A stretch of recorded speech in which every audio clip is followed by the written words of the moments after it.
क्योंकि रॉबर्ट वाड्रा से आज तीसरे दिन भी ईडी की तरफ से पूछताछ की जा रही है। आज भी वाड्रा से ईडी सवाल जवाब कर रही है।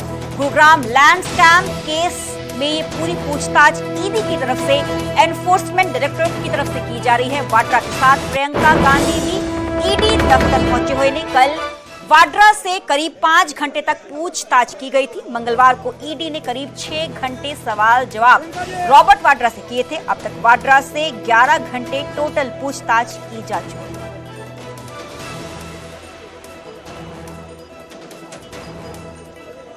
है। तो रॉबर्ट वाड्रा से पूछताछ का आज तीसरा दिन है। आज भी रॉबर्ट वाड्रा से ईडी की तरफ से सवाल जवाब किए जाएंगे, क्योंकि इससे पहले भी 2 दिन ऑलरेडी मैराथन पूछताछ ईडी की तरफ से रॉबर्ट वाड्रा से की जा चुकी है। रॉबर्ट वाड्रा के साथ प्रियंका गांधी भी ईडी दफ्तर पहुंचे हैं। बीते कल भी प्रियंका गांधी वाड्रा ईडी दफ्तर पहुंचे थे। जो ईडी के दफ्तर में वेटिंग हॉल है, वहीं पे इंतजार रॉबर्ट वाड्रा का उनकी तरफ से किया जा रहा था। मेरे साथ मेरे सहयोगी शंकर आनंद फोन लाइन पे जुड़े हुए हैं। शंकर, आज तीसरे दिन भी इस पूरे मामले में ईडी की तरफ से सवाल जवाब किए जाएंगे। निश्चित तौर पर देखिए, पूछताछ की जो आज लगातार ये तीसरी कार्रवाई है और जिस तरह से रॉबर्ट वाड्रा से गुरुग्राम स्थित जो जमीन घोटाला का मामला था, उसमें जिस तरह से मनी लॉन्ड्रिंग के मामला सामने आया था, उसी मामले में आज लगातार तीसरे दिन पूछताछ की जाएगी। पिछले 2 दिनों की अगर बात करें तो ये 2 दिनों के में पूछताछ के दौरान में बहुत ज्यादा सवालों का जवाब और सही तरीके से उन सवालों का जवाब नहीं मिल पाया। इसीलिए ईडी ने आज तीसरे दिन आज पूछताछ के लिए बुलाया है। तो एक तरह से देखना लाजमी होगा कि आज किस तरह से रॉबर्ट वाड्रा उन तमाम सवालों का जवाब देंगे या नहीं देंगे। जांच एजेंसी को पूछताछ की प्रक्रिया के दौरान में कोऑपरेट करेंगे या नहीं करेंगे, वो देखना निश्चित तौर पे लाजमी होगा।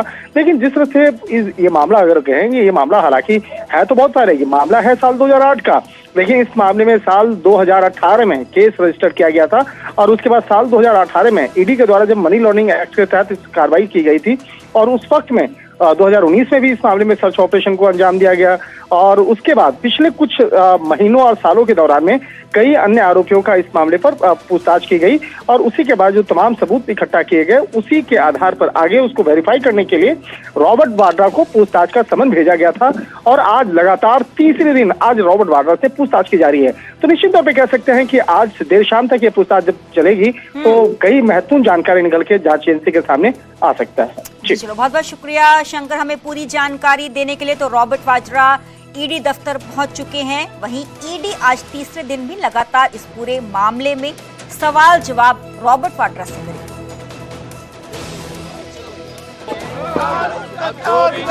दिन बुलाएंगे, मैं सारे सवाल जितने भी सवाल थे उसके जवाब दे दिए हैं। यही चीज बात हो चुकी है पहले 2019 में, सारी यही सवाल पहले दे दी चुके हैं और कोई नई बात नहीं है। सर, आपने 23,000 पन्नों का जवाब दिया, अब क्या ईडी को अब क्या चाहिए? ये जो सरकार है उनका प्रचार करने का तरीका है, मिसयूज करने का तरीका है, दुरुपयोग हो रहा है। हम झेलने की क्षमता हमें है, हम झेलेंगे, कोई ऐसी बात नहीं है। मुझे देर हो रही है और मैं बिल्कुल समय पे पहुंचना चाहता हूं, एक मौका नहीं देना उनको। Thank you.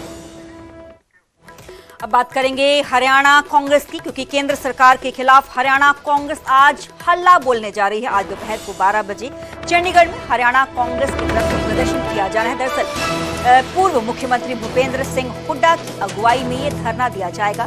प्रदेश कांग्रेस अध्यक्ष उदय भान भी इस प्रदर्शन में शामिल होंगे। कांग्रेस सांसदों और विधायकों का ईडी दफ्तर के बाहर ये धरना दिया जाएगा। किस तरीके से ये पूरी कार्रवाई ईडी की तरफ से चार्जशीट दाखिल की गई थी नेशनल हेराल्ड केस में, उसको लेकर बीते कल भी देश भर में कांग्रेस ने ईडी दफ्तरों के बाहर प्रदर्शन किया था। पंजाब कांग्रेस की तरफ से भी जो चंडीगढ़ में ईडी दफ्तर है सेक्टर 9 में, उसके बाहर प्रदर्शन किया गया था। तो आज हरियाणा कांग्रेस ईडी दफ्तर के बाहर प्रदर्शन करेगी। क्या है पूरा मामला, ये भी हम आपको समझाते हैं। 1938 में कांग्रेस ने एसोसिएटेड जर्नल्स लिमिटेड बनाई थी। इसी कंपनी के जरिए नेशनल हेराल्ड अखबार निकलता था। कंपनी पर 90 करोड़ रुपए का कर्जा था। इसी कर्ज को खत्म करने के लिए एक और कंपनी बनाई गई थी। नई कंपनी का नाम यंग इंडिया लिमिटेड रखा गया था। नई कंपनी में राहुल और सोनिया की 38% की हिस्सेदारी थी। यंग इंडिया को एजीएल के 9 करोड़ शेयर दिए गए थे। यंग इंडिया पर एजीएल की देनदारी चुकाने की जिम्मेवारी डाली गई थी। शेयर ज्यादा होने की वजह से कंपनी का मालिकाना हक यंग इंडिया को दिया गया था। कांग्रेस ने जो 90 करोड़ का लोन लिया था उसके बाद से उसको माफ कर दिया गया था। 24% शेयर मोतीलाल ऑस्कर फर्नांडिस के हिस्से में गया था। नेशनल हेराल्ड मामला 2012 में फिर सामने आया था तो गलत तरीके से एसोसिएटेड जर्नल्स लिमिटेड के अधिग्रहण का आरोप लगाया गया था।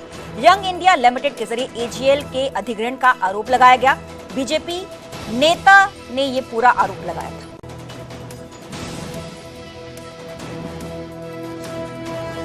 मेरे साथ मेरे से होगी अंकित धुदानी, लाइव जुड़े हुए हैं चंडीगढ़ से। अंकित, आज हरियाणा कांग्रेस का हल्ला बोल, पुलिस कितनी चौकस?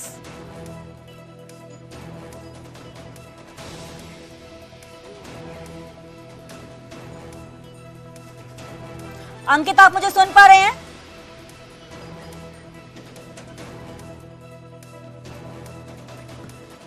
तो केंद्र सरकार के खिलाफ हरियाणा कांग्रेस की तरफ से हल्ला बोला जा रहा है। आज दोपहर को 12 बजे चंडीगढ़ में हरियाणा कांग्रेस की तरफ से प्रदर्शन किया जाएगा। पूर्व मुख्यमंत्री भूपेंद्र सिंह हुड्डा की अगुवाई में ही यह धरना दिया जाएगा। प्रदेश कांग्रेस अध्यक्ष उदय भान भी इस पूरे प्रदर्शन में शामिल होंगे। कांग्रेस सांसदों और विधायकों का ईडी दफ्तर के बाहर ये पूरा धरना जो है वो दिया जाएगा, क्योंकि किस तरीके की कार्रवाई ईडी की तरफ से की गई है। ईडी की तरफ से बीते एक दिन पहले चार्जशीट दाखिल की गई थी जिसमें सोनिया गांधी का नाम, राहुल गांधी का नाम भी शामिल है, जिसको लेके बीते कल भी कांग्रेस पार्टी की तरफ से all over the India ED दफ्तर के बाहर प्रदर्शन किए गए थे।